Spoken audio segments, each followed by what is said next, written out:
So I think you're absolutely right about all of them. Even more so, what I think we should certainly take a look at is how the RNC, again, though we're so critical of the RNC and all their platform positions, which are, of course, horrible, right?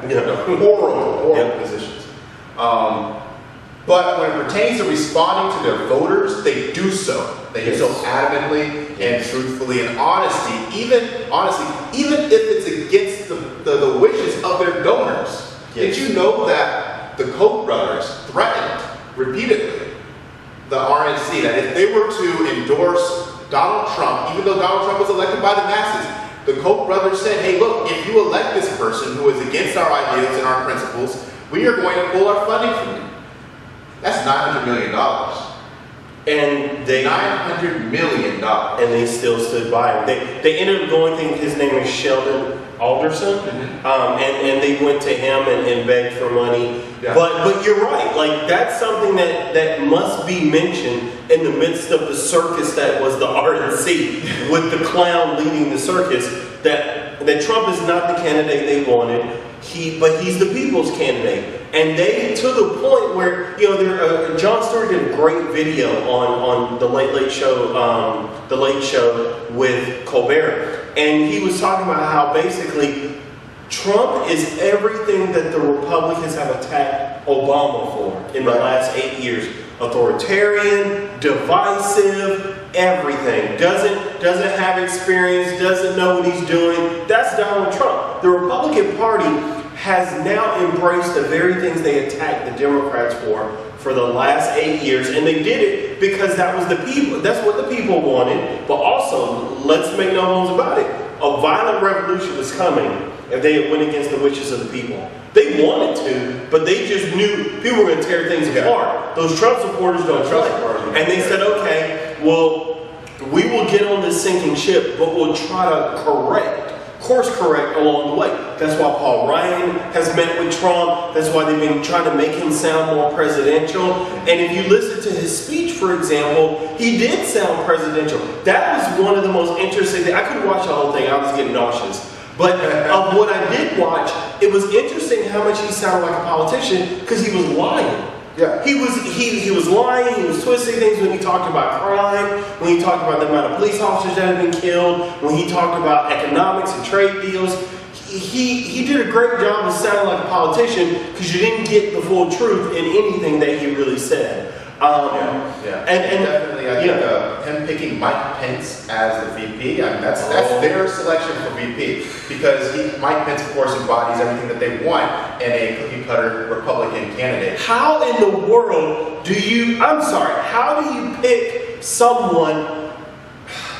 Donald Trump chose Mike Pence out of Indiana, okay? He was in the House, then he was the governor.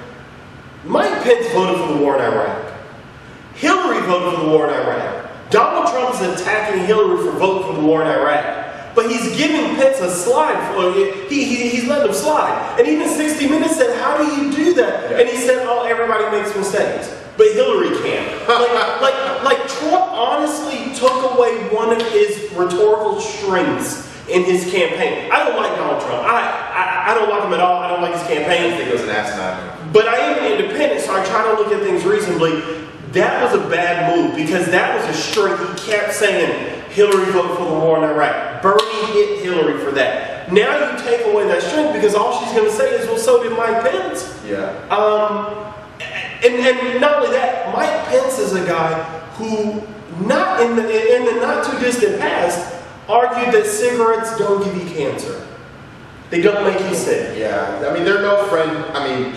They're no friend to science by any means. No, not friend. I fear that Donald Trump is detracting from many of his strengths as a candidate. And again, this is by no means an endorsement of Donald Trump. No, it's not. Neither of us are Donald Trump supporters. No, because we state facts about what makes Donald Trump a more redeemable candidate than a horrible candidate, which is also Hillary Clinton.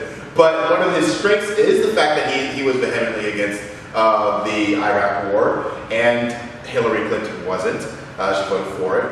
One of his other strengths was that he didn't take any money from people in politics. Although there's some caveats to that. When it comes to Trump and the war in Iraq, he said he was against it, but he was also recorded as being for it. It depends on where you go. You listen to the recording. But the gist of it is, he has positioned himself as being almost like the doppelganger Bernie Sanders, right? Yeah, he's trying to be. The populist movement is concerned, addressing all of the issues, but from a bizarro point of view. Yeah. That is Donald Trump. Yeah, that's a good way to put it. Yeah. So, like even with the free trade agreements, I believe that Mike Pence is pro TVP, is he not? Yes. So those are strange. What a mess. It's a strange. It's obvious that that's not who we wanted. That's not who we wanted, and the RNC selected Mike Pence for Donald Trump.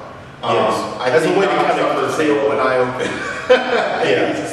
Well, I don't see Pence as the type that they want him to be president. I just think that they are trying to curtail Trump. The problem is him being a wild card was the thing that really reached out to a lot of his voters. Yeah. I don't agree with really much of what Trump says or does, but I do understand why people vote for him as far as their anger with the establishment. And if Trump gets a little too close to the establishment, then people are going to say, well, you're not what we wanted in the first place. No, absolutely.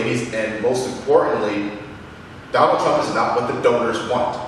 And we should understand that fundamentally. Yes, the and selection of Mike Pence has everything to do with them trying to appease the donors that they're potentially going to lose by selecting Donald Trump. Yes. Because they don't know what Donald Trump is going to do when he gets into office. And that is incredible. That gives them a lot of anxiety going forward. Yes, and keep in mind, when you look at the Republican Party, they are driven by their donors. Make no mistake about it. The Democratic Party is driven by their donors as well, not to the same degree. And also now with Bernie showing that there is a grassroots Kickstarter type of campaign you can do where you don't need all those donations, it throws the Democratic Party into a bit of a lurch because they can't make the argument that Barney Frank used to make and say, oh, well, we need their funding. Bernie Sanders shows you, no, you don't. You can do it without them. But the Republican donors make no bones about it. They do what their donors say. And now the Koch brothers, I think, are putting a lot of money behind Gary Johnson. Which is of no surprise. So that's one of the stories that isn't really being talked about right now. That Koch brother money has to go somewhere, right? Liberals, you gotta understand, for liberals, the Koch brothers is like the empire. They're the empire. They are Freddy Krueger and Jason. They are the guys behind this. They are the arch nemesis of so-called the liberal. When you hear about the rich people who own the government, we're talking about the Koch brothers, right. In part. There's others too. So with them losing their faith in the RNC, right now, Libertarian candidate Gary Johnson is around 13%. He's about to be in the national stage, $900 million. Behind someone who didn't really have a strong fundraising capability before. Yeah. You're talking about someone who can actually splinter the vote and come in as a third wave candidate who could very well change the entire outlook of the playing field. And if Gary Johnson is capable of doing that, if he's able to detract voters from Trump and as well as Hillary Clinton, which he is doing, that also sets the stage for a fourth person being able to enter the race, because now we have more of a split of the vote. More split of the vote. There's more votes to go around, not as much concentration within one of two different baskets. Which I think is the direction we need to go. We need to go toward more political parties because we're not feeling like our voices are heard. I'll just tell you based on what I've researched so far, I'm not a Gary Johnson supporter. I'm not a supporter of his brand of libertarianism. I'm not against libertarianism. I'm just not for all the different brands. There's like 6. And the strand of it that says we want almost no government, I don't like that for the fact that it's really a cover for businesses to have even less accountability and regulation. That's why the Koch brothers are getting behind it. There's a lot of businesses out there that are pushing this because they don't want to be held accountable to anyone. They don't want to have to do anything that's accountable to the people, and I don't support that. I'm not a big government, small government kind of guy. I'm a better government, worse government kind of guy, and I'd like to see government get better. I'm not for that fake dichotomy of we need to cut the size.